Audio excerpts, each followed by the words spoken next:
Góðan daginn, við ætlum að rúlla aðeins yfir. Við ætlum að renna yfir námskeið sem við köllum forstöðumenn aðgangur í NAV. Þetta fjallar notendaaðgang í NAV, þetta fjallar notendaaðgang í NAV, þannig að þeir sem eru að nota NAV-klæjantinn geta haft tvenns konar aðgang, fyrir utan síðan allar heimildir og annað sem eru settar upp sérstaklega. Nú, Navision byggir á því að við erum með tvenns konar notendaaðgang. Við erum með fullan aðgang eða takmarkaðan aðgang. Til þess að geta bókað eitthvað í Navision, þá þurfum við að geta skrifað í mismargar töflur. Og þið sjáið þarna bláu kassana að fullur notandi hefur fullan lesaðgang að öllum töflum og getur skrifað í allar töflur. Á meðan að sá sem er takmarkaður hefur ekki leyfi til að skrifa, eða það eru höft á því hvað hann má skrifa í margar töflur. Fullur notandi er þá notendur eins og bókarar og aðrir sem þurfa að snerta margar töflur og vera víða í kerfinu, en það hafa þeir þá ótakmarkaðan aðgang, bæði í að lesa töflur og skrifa í þær. En eins og menn átta sig á, þá eru gögn í NAV-kerfinu geymd í töflum, þannig að stundum þarf að snerta fleiri en eina til þess að bóka. Takmarkaðar notandi aftur á móti getur ekki skrifað nema í 3 töflur í hverju sessjón eða í einu. Og það er þarna undanþága. Hann getur aldrei skrifað í fjárhagsvörslur, þannig að hann getur ekki bókað fjárhagsvörslur. Hann getur ekki haft áhrif á heimildasamstæður eða heimildir og hann getur ekki veitt neinn aðgang eða skrifað í aðgangstöfluna. Þetta er undantekningin á reglunni, en takmarkaður notandi hefur samt aðgang að einhverjum 132 töflum sem að hann má skrifa í og snerta, og þær teljast þá ekki með í talningunni þegar við teljum upp á 3. Og þessi listi er í raun og veru þessi slóð hér niðri, og við sjáum þá lista yfir 132 töflur þar sem maður má skrifa í og snerta. Meðal annars þarna þið sjáum töflu 18 hérna uppi. Það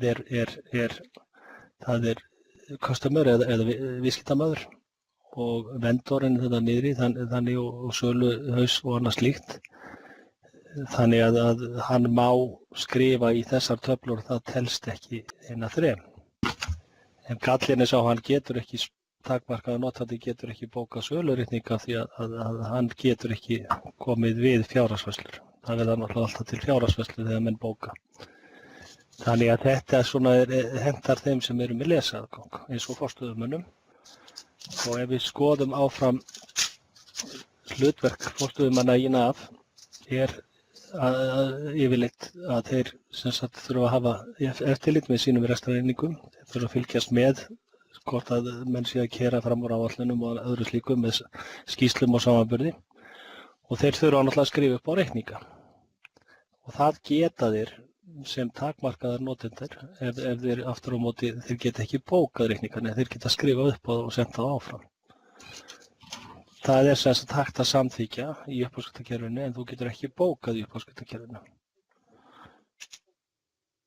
Ef þú bókar uppáskriftarreikning, þá ert að snerta að minnsta kosti 5 töflur, eins og við sjáum að þessari mynd. Þú ert að snerta einhverja töflu sem heldur utan um uppáskriftarhausana, og þú ert að taka uppáskriftarlínur líka. Þú ert að taka fjárhagsvörslur, lánardrottnarfærslur og sundurliðaðar lánardrottnarfærslur. Þannig að kerfið mun stoppa okkur ef við erum með takmörkuð réttindi. Nú, það þarf að setja þá upp verkferli þar sem að forstöðumönnum nægir að nýta sér einungis þennan lesaðgang vegna þess að takmarkaða notandi má lesa allar töflur ef hann hefur heimildir í kerfinu, en hann getur bara ekki bókað eða skrifað þær og breytt þeim.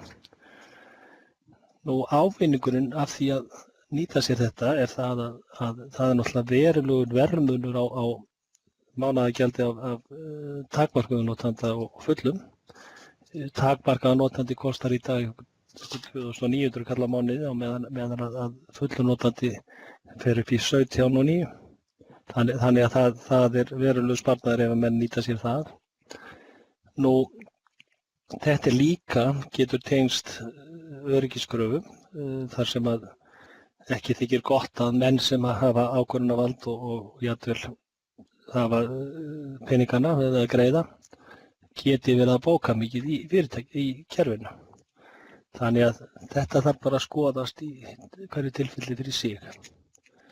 Nú, ég ætla að sýna ykkur hérna bara snögglega eitt dæmi. Hér stofnaði ég takmarkaðan notanda.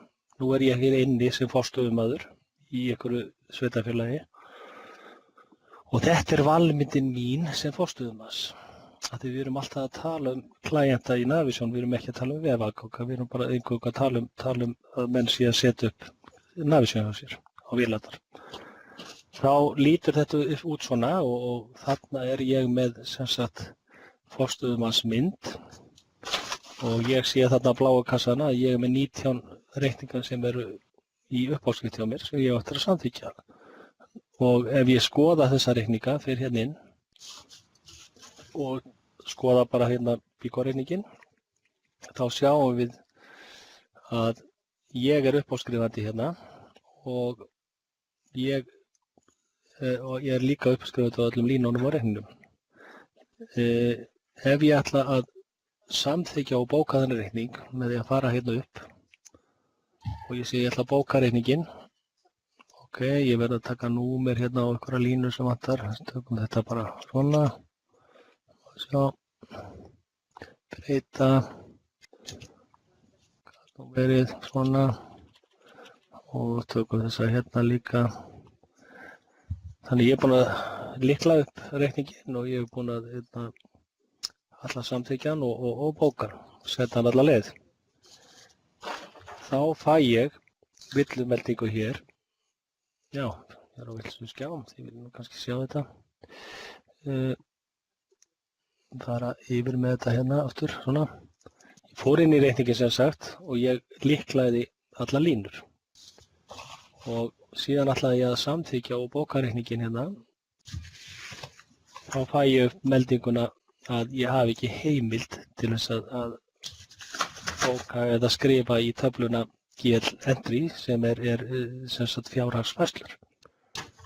Þar af leiðandi get ég ekki bókað þennan reikning, en ég gat samþykkt hana. Og þannig að ég sem forstöðumaður hef þann möguleika að samþykkja reikninginn en ekki að bóka hann. Þannig ég get samþykkt hann, viltu samþykkja? Já, þá fer hann út og er kominn ef við skoðum hérna, maður sjá, mínir reikningar, ef við förum hérna í uppáskriftarkerfið, hér og inn í sem sagt uppáskrifaði reikningar, þá ætti hann að vera hér. Hér er reikningurinn, bíkóreikningurinn sem ég var að samþykkja, uppáskrifast á Snorri. Hérna. Þannig að það er þá bókarið eitthvað annað sem tæki við og gengi frá bókun og reikningum. Hitt hlutverki sem ég minntist á varðandi forstöðumenn var það að þeir verða að geta fylgst með rekstri deildum hjá sér. Þannig að ef ég er í aðalvalmyndinu minni hérna, þá get ég, það er einhver sem er ekki með mjút, það kemur ískur hérna í, það er Þórgunnur vantarlega, já. Ef við förum hérna og ég ætla að fylgjast með rekstri á deildinu minni, þá get ég notað hérna til dæmis Excel-skjal sem er mánaðarsamanburður.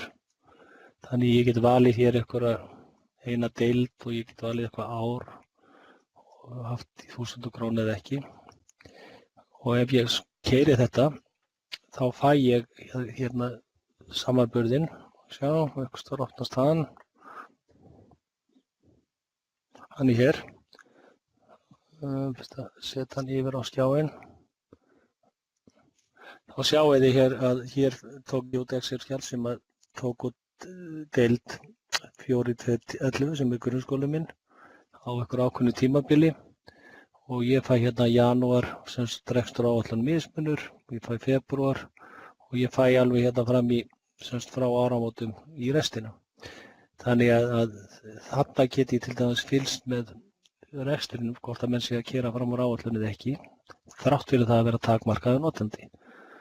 Ég get líka tekið út einhverjar aðrar sambærilegar skýrslur. Sjá, förum bara aftur hérna í. Til dæmis þessa greiningu hérna.